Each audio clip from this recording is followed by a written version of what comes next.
yen common na say Hobson adoye Yalvi adoye ame information me mo say some MPs, the minority MPs, which involves Honorable Afenyo Marcus, Honorable Jerry Ahmed, Honorable Chezomu Dawson, and the whole minority, some of the Npp Mps, during the vetting process of Honorable Okudzeto Ablakwa no, na omo boycott, but omo passport no omo visa, omo pe visa e to kwan. Say Ablakwa nchen and omo ko ekwaje visa. And I hope sin ka say we kura nka was or forget to omo anas or yi n'anim omo.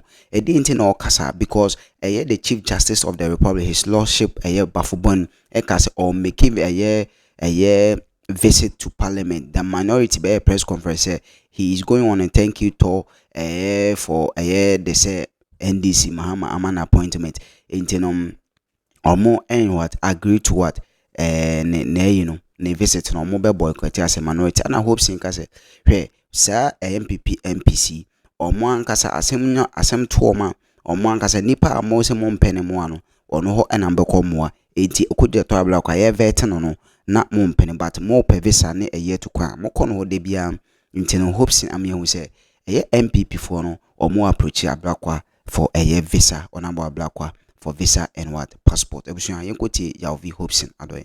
You cannot ask how. I am saying that anytime minority need his support and then they come to him, you should sack them. You should call spade a spade. I am coming to you to visit you. Let us share ideas together. You say you are not prepared to see me. And when you have problem, you want to see me, I will sack you.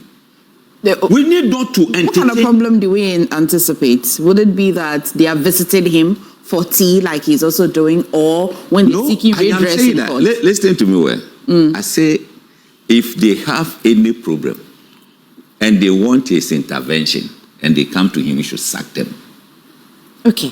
The same thing I was telling, I was saying it, that if I were Ablakwa, you know, they boycotted Ablakwa's vetting, his approval. They said no, they are not going to approve him, this and that.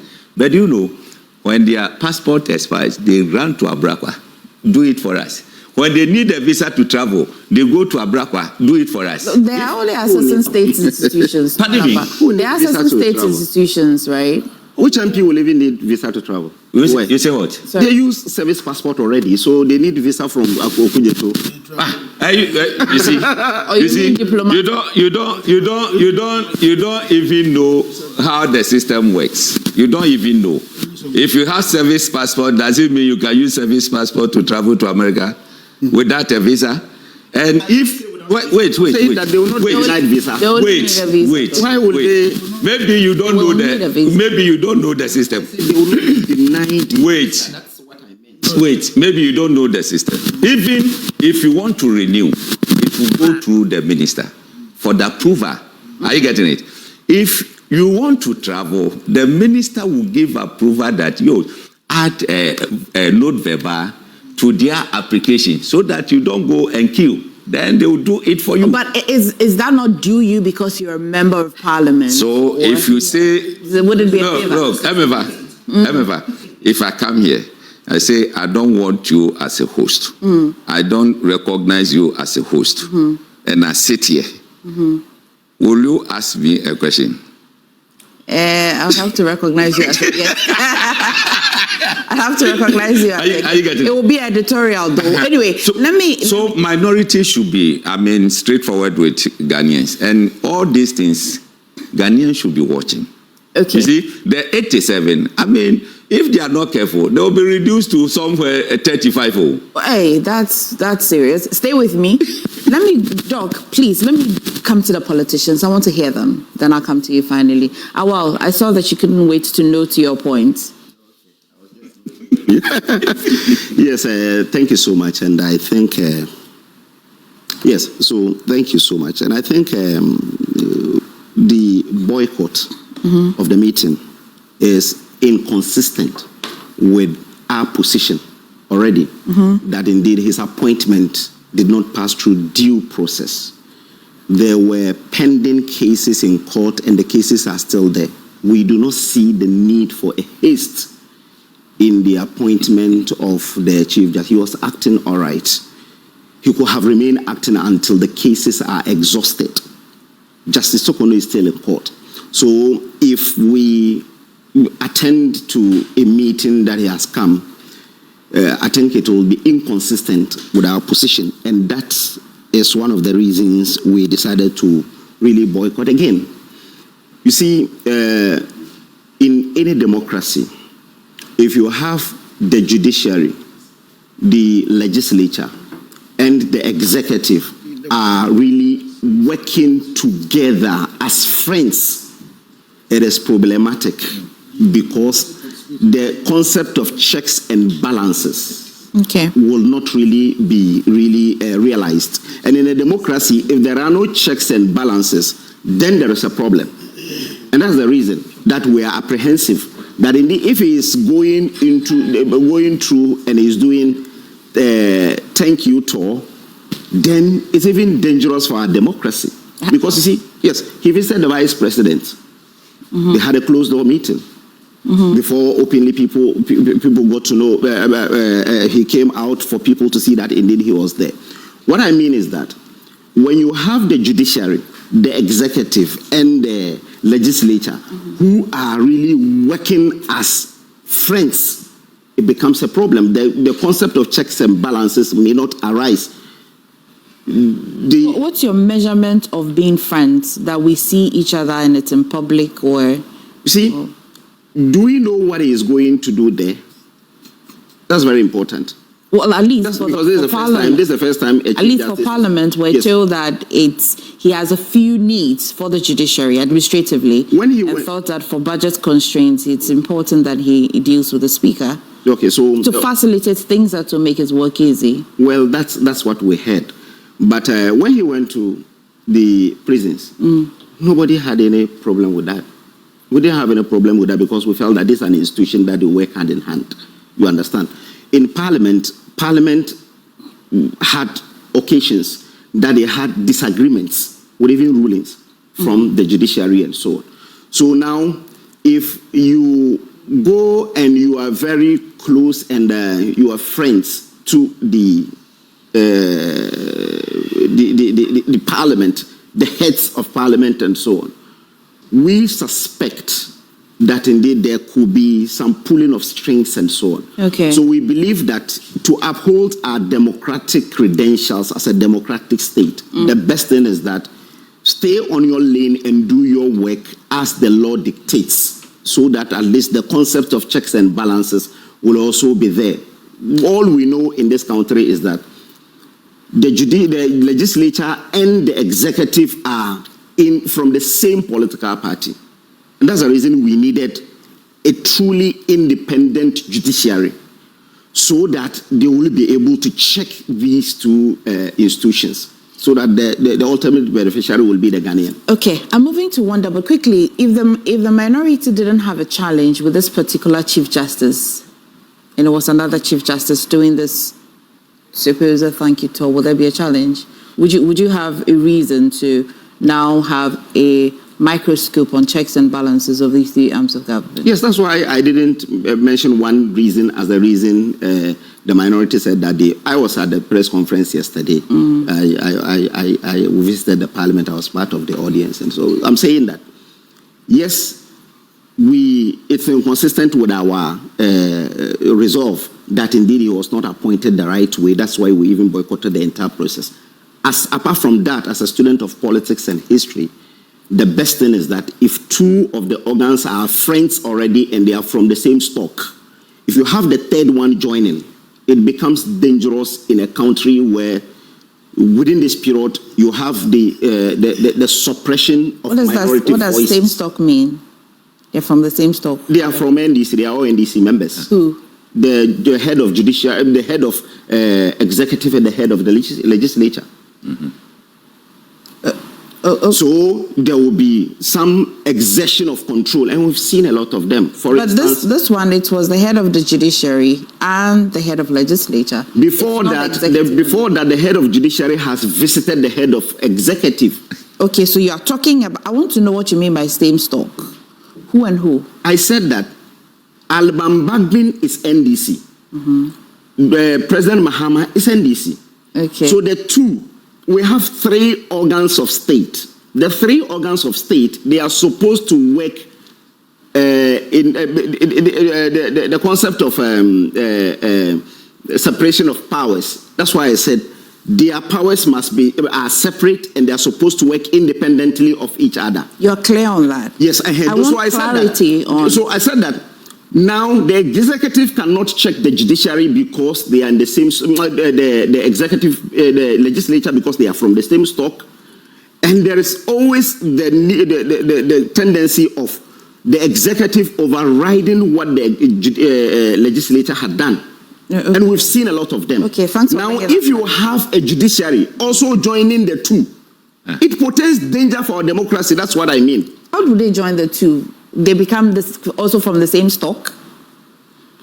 Just clarity. Do you hear my question, though? Yes. You understand my question? I'm saying that we already have that suspicion that indeed he was appointed to come and do the work of the. You are done with yours. From this, now the topic was about Chief Justice visit to the Parliament. And TNT nkoma awa Mohammed so din komo efa the panelists na awa Mohammed so also ono so din komo efa sa ensem ho because minority chairman honorable Chief Justice His Lordship Bafuboni or ono omo appoint no na Npp Masters ejuma enti no ono visitor or the Parliament no mo munya daje enyeden yekweti ensema awa nso ene wo mo maka omo so ede wo ma adwenkyere ebaye because you say nipa de bonkum dwale nifa so ayeden edwale bonkum enti abuja yekweti ensema awa Mohammed ene wo maka omo so discuss on this issue say minority boycotted the visit of what the Chief Justice. God bless you. Stay tuned. And across the country, they say these are the people we want to be in Parliament, including the minority. So if minority decide to obstruct government's business and they have the numbers to do business in Parliament, you say they should not use the numbers. I disagree. No, that's not number two. Number two. Look, I'm coming. I'm coming. Let me correct me before I forget. That's not what I'm saying. Which I think I hear you. Which I think my pushback is that if you look at Parliament and the architecture of it, if you drill it down, it is to numbers game anyway. It's a numbers game.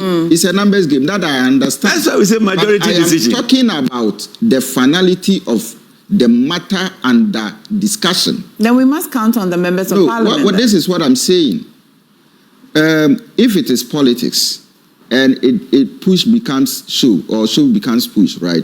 What it means is that by all means, this thing must be done. And if by all means it should be done, the key question is as to whether it will inure to the benefit of the country or it will inure to the benefit of politics. That is it. Who are you talking to now? The majority in Parliament? Yes. And even if the ruling party had a minority in Parliament, it will still be those people who have the power to arrive at a certain number. So that is where, again, my point becomes useful. Okay. Because even if the ruling government is minority in Parliament and the opposition is majority, it doesn't also suggest that the majority should use the numbers that they have, to just throw away. That's the ideal situation. Mr. Hobson, land on your point for me. That's the ideal, but it's not a reality. I still disagree. Look, if you remember, KSM hosted minority leader, Afenyo Markins. In the conversation, he said, the way NDC is going, if they don't disrupt them, they will collapse MPP. On KSM's show, I am mentioning it. Everybody who listened to him will testify to this. That the way NDC is going, if they don't disrupt them in Parliament, they will collapse MPP. Listen, There was a time they were talking about this Boko issue. Minority have their say. Minority leader presented his case. When it's time for majority leader to speak, they stood up, started shouting, singing, that they are not going to allow the majority leader to speak. And you have the numbers. You say you sit down because you want their ideas. Singing, disrupting, we are not going to entertain that. I say Ghanaians are watching. You see, we should not allow and say that they should not use that. Why were they voted for? They were voted for to go and do business to the benefit. Look, they've sent a lot of bills to Parliament. Yes. Let me pick maybe a big push. If there's something that they need to rectify, for a big push to move on. And then minority says, no, we are not going to allow. We are not going to allow any certificate of what and what. No, they will use the numbers to pass it. Okay, so for the numbers, if NDC failed to use it, Ghanaians will vote against them. They gave you that mandate to be able to run affairs. I will respond, and then we'll deal with this when we get to the stalwarts who are headed to courts to want to change the concept. That's of, right. Because it will find expression in this. So it matters who goes to Parliament. That's right. To be able to achieve what Dr. Boahene is saying, because she must now understand the purpose of that bill that's been introduced. For you to know that, well, we have the numbers, but will it benefit the people? So it matters who we are choosing, who we are voting to go and represent us in Parliament. But Awal, you had a few pushbacks. Yes, I think just to start from where they ended, there are a lot of people who are of the view that indeed the last Parliament, the 137, 138, was the best Parliament, where at least not everything that the government wants will really go through. You remember the lithium deal? When we presented it before Parliament, the minority said no. And we did back and forth, then we had to shelve it. Now they have brought it back, and it's worse off because of the numbers. To the extent that... Because of what? The numbers? The numbers. In Parliament or in the agreement? In Parliament. Because of your failure. No, but they haven't passed it. I'm saying that. They have the numbers, right? Yes. The lithium deal came back. They could have used their numbers to push it. No, Oh? because of what we raised, the issues we raised, that drew the attention of I agree. civil society. I That agree. was why they said they will even have to withdraw and do a broader consultation. To be fair. So that's why I'm saying that. When they wanted to pass e-levy, to be fair, civil society has, although many people, in fact, nearly half of the country, or more than half of the country, pushed back, but it still went through. Yeah. So we're still back on the matter that the lithium, I told you wonder is a wonder. So the lithium deal, NDC's got majority in Parliament, Doc, Mr. Hobson. Yeah. They have the numbers. The civil society pushback would have stakeholders talking about it and all of that. But we could have woken up to today and that bill would have been passed. The same lithium deal, we could have passed it the last time. But we had to be reasonable to... but we did... Was it not because of the numbers? We did e-levy. The same Parliament did e-levy. Yeah. So if we wanted to do it, we would have done it. Yeah. You understand? The lithium deal. We still have done it because you still need a simple majority to do that. Okay. But let's just put that aside. What's the point? The concept of separation of powers as espoused by Montesquieu is that it only defined the rules of the three arms of government. The concept of checks and balances is to make sure that none of the three becomes more powerful than the other. No, it's not. And that is it. I read political science. At least I wrote exams on this. Talking to somebody who is a law student. I'm saying that I read political science, and I think that you see, She is an LLB. Why is it's not really about that. This is something I've read and wrote exams on. Why is this always a problem in political science? I'm saying that separation of powers is really defining the roles that these three institutions have to work around. The checks and balances is to make sure that no one of the three becomes more powerful lest it will be detrimental to that democracy. That is it. That is basic. Now, you have to make the point. This is really my point. Now, he said that, well, no single judge at the Supreme Court sits on a case. You try to draw his attention that indeed there is an